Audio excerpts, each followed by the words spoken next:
If you want to get the most out of your workouts, you have to combine weight training and calisthenics. This training style makes us more explosive, stronger, allows us to control our body weight, and helps us get that aesthetic.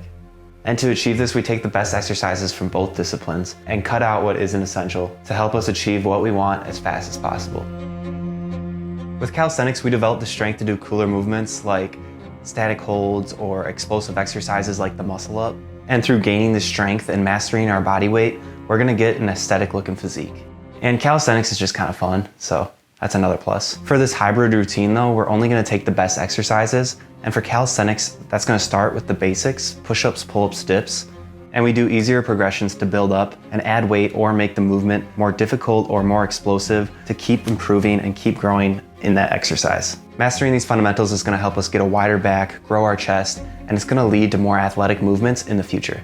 We're also gonna wanna add in any skills or progressions that we wanna learn, and there's a ton we can learn, so just pick the ones you want and add them into your routine. Training these is gonna help us fight back against gravity, and it's also gonna develop balance, straight arm strength, and build our core.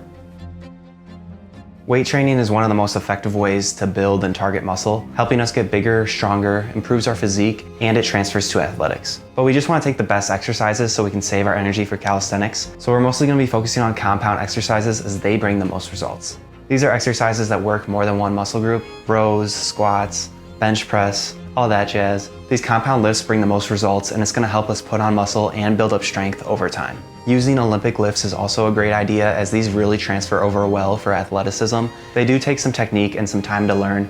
However, I think the benefits are super good, so it's something I've been trying to add in myself. Because it's one thing to just lift heavy weight, but it's another thing to lift it fast and explosively. I think it's cool. And we will add a few isolation exercises in just to touch up and polish the spots we need.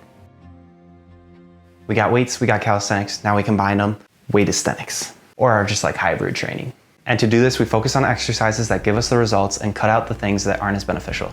For example, pull-ups, especially with weight, are better for growing your back than some lat pull-down machine, and they lead to cooler movements in the future. So we're gonna keep pull-ups and cut out the lat pull-down. And since we're picking the right exercises, we're gonna be able to jump higher, our back's gonna be wider, and our overall performance is gonna improve. So pick the exercises that are best for your goal based on what you have. For instance, if you wanted to dunk, but you only had 10-pound dumbbells, that's totally okay, because you can get a good workout in with 10-pound dumbbells if you do it correctly. You don't want to just do 5 sets of 100 with the 20-pound squat.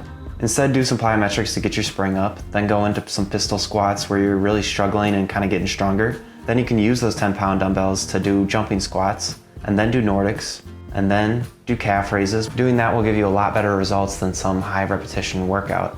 So just use what you have in a smart way. If you have a gym available, hybrid training is probably the best option for you, as you'll have the best exercises at your disposal. There is a major problem when doing this though, and that's overtraining. I ran into this problem pretty bad when I was trying to mix the two. It basically just stalls your progress, and you're doing all this work, but it's basically for nothing. Unfortunately, we only have so much time and so much energy, and we can't just work out all day. So we need to give the muscle an appropriate amount of time so it's able to, heal and stuff. We also need to sleep better and eat right to help us with that process. And in an ideal world, we'd be given it around 48 hours while fueling our bodies and sleeping. This is why it's important to know which muscles you're working when you do an exercise. That way we don't overlap or interrupt the recovery process.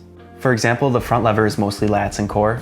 If you just did a bunch of pull-ups, don't train the front lever on that day. Instead, do dragonflies. This easier variation is going to help you train your core, and then you can train front lever on another day when you're fresh, and you'll be able to do it at a higher progression and get more out of it. We also want to take into note training frequency. As for how often we should train calisthenic skills, it really depends on the exercise we're doing and how long you've been training. For beginners, if you're training 1 to 2 times a week, you're going to see some results.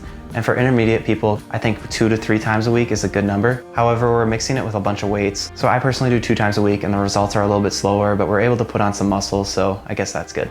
But that's if you're training for more demanding exercises like the front lever or the planche, as they take a lot more out of your body. Some calisthenic skills can be trained more than that, like the handstand or the L-sit. And it's not going to interrupt the strength movements we're working on, as the handstand you have your arms fully extended, and the L-sit's just training your core, so you should be good to work these ones a little more. As for the weightlifting part, if you train a muscle group 1 time a week, you can still see results. However, it's optimal to hit it twice a week. That's why I really like to do a push-pull leg split, as you're able to break it up and hit each muscle group twice. But we're also trying to add in calisthenic skills too. So there is going to be a little bit of overlap, and it might interrupt the recovery process a little bit, because we want to train these calisthenic skills at least twice a week. And if you want to learn skills, it's important to focus on the ones you want and just really work on those. I think the best ones you can start with are the front lever, the handstand, and the L-sit. Because when we focus our energy, we can really do amazing things. It's like when you had the magnifying glass and you were trying to burn ants.